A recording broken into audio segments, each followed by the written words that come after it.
आज मु आपणक सहित सेयार करी चिकेन बिरियानी रेसिपी जोटा कि खाइबापी समस्त को बहुत भल लगी था। चलतु स्टार्ट करवा आज रेसिपी। बिरियानी बनवाई प्रथम मु गोटे केजी चिकेन नहीं एबे चिकेन को मैरिनेट करी किछि टाइम पई रखिनेबी। मैरिनेट करने मुझे चिकेन दही देइछि। दही एठारे मु 4 चम्मच बड़ चम्मच रे 4 चम्मच दही देइछि। दही दे सारिबा परे मु किछि एठारे गुंड मसला जेमिति कि चिकेन मसला गोटे चम्मच, जीरा गुंड गोटे चम्मच, धनिया गुंड गोटे चम्मच, बिरियानी मसला गोटे चम्मच, ता सहित लंका गुंड मध्य गोटे चम्मच एवं हलदी गोटे चम्मच देबा सहित मुझे अदा रसुण पेस्ट एठारे 2 चम्मच देइछि। एबे भलसे मो चिकेन सहित 1 ରୁ 2 मिनिट पर्यंत मु भलसे चिकेन को मसला सहित दही सहित गोळेई नेबी। भलसे गोळेई नबा परे चिकेन को एबे साइड करिकरी मु आधा घंटा साइड रे रखि नेबी। आपण चाहिले आधा घंटा जगार 15 ରୁ 20 मिनिट मध्य रखिपारे। मुझे चिकेन को फ्रिज रे रखी। आपण चाहिले बाहर मध्य रखिपारे। मुझे बिरियानी रे आलू देउची। आपण जदि बिरियानी रे आलू स्किप करबा पई चाहिबे ताहले चलिबो। एठारे आलू जदि दबा पई चाहिबे मु एठारे बड़ साइज रो आलू एठारे किछि आलू को नेकी तार चोपा छड़ेई नेइची। एबे आलू को तेल रे भलसे भाजी नेइची। आलू रो कलर चेंज होबा पर्यंत भाजिकी आलू देले तार टेस्ट भल आसी थाए। से आलू को मुझे भाजी नेइची। भाजी हो जावा परे एबे गोटे जगार काढ़िकी मुझे रखी नहीं।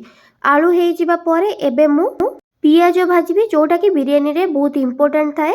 एबे मु बिरियानी पई एठारे पियाज भाजुची। 2टी बड़ साइज रो पियाज को मु छोट छोट पतला पतला आउ लंबा लंबा करी काटी नेइथिली। एबे सेई पियाज को मु एठारे कड़ाई रे देइकरी भाजी नउची। पियाज बेसी नाही ब्राउन कलर हबा पर्यंत ही पियाज को एठारे मु भाजीबी। पियाज भाजी हो गलानी। एबे मु पियाज को काढ़ी नेबी गोटे प्लेट को। एठारे मु पियाज को सब तक काढ़ी नउची। पियाज काढ़ी नबा परे सेई कड़ाई रे तेल बंचीची। एबे सेई कड़ाई रे मु किछि गोटा मसला देइची। गोटा मसला रे दालचीनी खंड 2-3टी, लवंग 2-3टी, ता संगरे मु एठारे गुजराती 2-3टी एवं चंद्रमुखी मध्ये 2-3टी देइकिरी टिके गोटा मसला को भाजी नबा परे एबे मु पियाज देइची भाजीबा पई। पियाज एठारे मु आउ मीडियम साइज रो 4टी पियाज को काटी नहीं लंबा लंबा पतला पतला करी।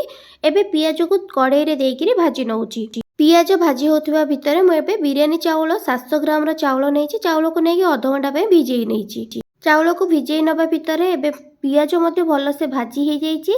एबे पियाज रे मु गोटे चम्मच लूण, गोटे चम्मच हलदी देइची। हलदी देइ सारी टिके भाजी नेइची। भाजी नबा परे एबे मु अदा रसुण रो पेस्ट मु 2 चम्मच देइची। 2 चम्मच देइकिरी आउ टिके किछि टाइम पर्यंत भाजी नेइची। 1 ରୁ 2 मिनिट भाजी नबा परे एबे मैरिनेट करी रखिथिबा चिकेन को कड़ाई रे दबा। मने रखिबे जेतेबेले चिकेन कड़ाई रे देबे से टाइम रे गैस को स्लो फ्लेम रे रखिबेनी, मीडियम फ्लेम रे गैस को रखिबे। जदि स्लो फ्लेम रे रखुचंती ताहले चिकेन रो पानी बाहरिबो एवं चिकेन टा बेसी कसी हे जिवो आ ता संगे चिकेन बेसी सिजी भी जिवो। हमको एठारे चिकेन को पूरा सिजेइबार नाही, 70 ରୁ 80% एठी चिकेन को सिजेइबार अछि। सेतिपई गैस को मीडियम फ्लेम रे रखिकरी चिकेन को एठारे गोळेई नबा। गोळेई सारिबा परे प्रति 2 ରୁ 3 मिनिट परे चिकेन को मझिरे मझिरे गोटे थर लेखा गोळेई नउथिबा। आपण माने भिडियोटी को आरंभ ରୁ शेष पर्यंत देखंतु। जदि भिडियोटी भल लागिबो ताहले लाइक सहित शेयर करि नेबे। आउ जदि मो चैनल ले नुआ थिबे ताहले सब्सक्राइब करि नेबे। सब्सक्राइब करबा संगरे पाखरे थिबा छोटो बेल आइकन को क्लिक कर देबे, जहा द्वारा मैं नेक्स्ट जहा भी वीडियो अपलोड करिवि ताहार नोटिफिकेशन आपण फोन को आसी जिवो।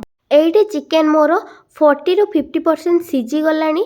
ठीक एई टाइम रे भाजी की रखिथिबा आलू सेइटा को एबे कड़ाई रे देइकिरी आउ किछि टाइम पर्यंत चिकेन रे गोळेई नउची, जहा द्वारा आलू मध्य आउ किछि भल से सिझी जिवो। आलू भाजीबा टाइम में ऑलरेडी 20 ରୁ 30% सिझी जाइथिला। आउ जति कि एही चिकेन कोळेइबा भितरे आलू को देइकिरी आमे एठी आलू को सिझेई नबा। चिकेन एबे हेई गलानी। एबे चिकेन को साइड रे रखिकिरी बिरियानी पई भात आमे बनेबा। बिरियानी रो भात बनेबा पई सब बेले जो भी जगह नउथिबे से जगह टिके खोला जेमिति रहउथिबो सेमिति किछि जगह देखिकिरी नेबे। मु एबे 700 ग्राम रो चावल नेइछि। सेही हिसाब रे पानी टिके अधिका नेबे। पानी देई सारी मु एथिरे गोटा मसला किछि देइछि, ता संगरे पुदीना मध्य किछि देइछि, जहा द्वारा भातर बास्ना टिके भल आसीबो। पानी को किछि टाइम पर्यंत छाड़ी देबे फुटी जिबा पई।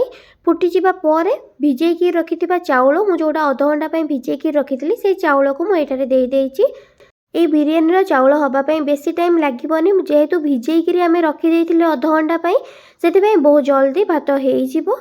मझिरे मझिरे गोळेई की देखुथिबे। एठी देखंतु भातटा मोर भल से हेई जाईछि। भात को मु एठारे छाणी नेइछि। छाणी नबा परे प्रथमरू चिकेन ऑलरेडी बनैकी रखिथिली से चिकेन ऊपर मुझे लेयर लेयर करी भात को देवी मुझे चिकेन को अधा काढ़ी नहीं काढ़ी नवा पर ये किसी भात गोटे लेयर पर मुझे देदेची आपण आपण हिसाब से जी भात दबा कथा गोटे लेयर से देवे मुझे गोटे लेयर दे सारा पर आउ जी चिकेन मु काढ़ी रखी नहीं से चिकेन को मुझे देदेवी चिकेन दे सारा पर आउ गोटे लेयर मुझे भात देवी चिकेन को मुझे गोटी गोटी कर साइज कर रखी नहीं कहवाई भूली जाइए आपड़ जब चिकेन बिरियानी रे अंडा ऐड करने चाहिए ताहले सेटा मते सिझेकी दे पारिबे चिकेन सबको साइज कर नबा पर भाजिकी रखि पियाज जोटा मु प्रथम भाजिकी रखी से पियाजर किसी मुझे देदेची ता ऊपर पुदीना पत्र देची पुदीना पत्र दबा द्वारा बिरियानी बास्ना बहुत भल आसी थाए ता सहित एठारे मु किछि केसर को गरम पानी रे भिजेकी रखी नहीं एबे से केसर पानी को एठारे मु चारिआडे दे देछि कलर भल आसीबा पई सेतपे मु एठारे केसर देछि आपण जदि चाहिबे एटा स्किप मध्य करि परिबे एबे गोटे लेयर चिकेन दे दबा पर मु ता ऊपर आउ भात दे देछि भात तक दे सारिबा पर ता ऊपर आउ प्रथमरो जो भाजी की रखिथिली पियाज आउ किछि पियाज ऊपर दे देछि पियाज को साइज करी मु चारिआडे पियाज सब को दे पियाज दे सारिबा पर प्रथमरो मु जो केसर सहित पानी गोळेकी रखिथिली किछि मु देइथिली गोटे लेयर रे आउ बलका जति थिला एबे मु एई ऊपर दे देउची सबुतक मु एठारे दे देइची केसर पानी दबा द्वारा भातर कलरटा भल आसी थाए सेति मु एठारे देइची एबे मु आउ किछि पुदीना साइज करिकरी चारिआडे पुदीना तक दे देउची एबे सबु साइज करी रखि सारिबा पर ऊपर घोड़ेबा पई मु एठारे एल्युमिनियम फॉइल नेछि आपण जदि चाहिबे ए एल्युमिनियम फॉइल बदल रे आपण किछि घोड़णी देकरी ता साइड रे अट्टा को मध्य चकटिकरी ता साइड रे दे देई परिबे मु ए फॉइल को चारिआडे भल से गुड़ेकी दे दउची गुड़ेकी दे सारिबा पर मु ता ऊपर गोटे घोड़णी मु रखी दउची घोड़णी दे देबा पर मने रखिबे गैस ऊपर डायरेक्ट बिरियानी को रखिबेनी मु एठारे गोटे तावा नेछि तावा ऊपर बिरियानी को रखिकरी एठी 10 रु 15 मिनिट पर्यंत गैस को स्लो फ्लेम रे रखिकरी मु एठारे छाड़ी देछि 15 मिनिट पई आपण किछि तावा ऊपर रखिबे जहा द्वारा बिरियानी तलटा पोड़ीबनी एबे 15 मिनिट पर बिरियानी को मुझे काढ़ी नहीं काढ़ी नवा पर देखो बिरियानी केते परफेक्टली केते बढ़िया बनी तार कलर भी मध्य केते बढ़िया आसी आपण माने भी ए प्रोसेस रे बनांतु केमती लागुची मो सहित कमेंट सेक्शन रे शेयर करिवे आशा करूची कि वीडियोटी आपनको भल लागिथिबो जदि वीडियोटी भल लागिथिबो ताहले लाइक सहित शेयर करि नेबे शेयर करने सहित जदि मो चैनल रे नुआ थिबे ताहले सब्सक्राइब मध्य करिदेबे सब्सक्राइब करने सहित पाखरे थिबा छोटो बेल आइकन को क्लिक करिदेबे जहा द्वारा मु नेक्स्ट जहाँ भी वीडियो अपलोड करी ताहार नोटिफिकेशन आपण पाखे पहुँची जिवो एबे हमर बिरियानी हेकरी रेडी हो गलानी आपण माने भी एही परि भाबरे बनांतु रहुची नमस्कार नेक्स्ट आसीबे आउ गोटे वीडियो आनिकिरी।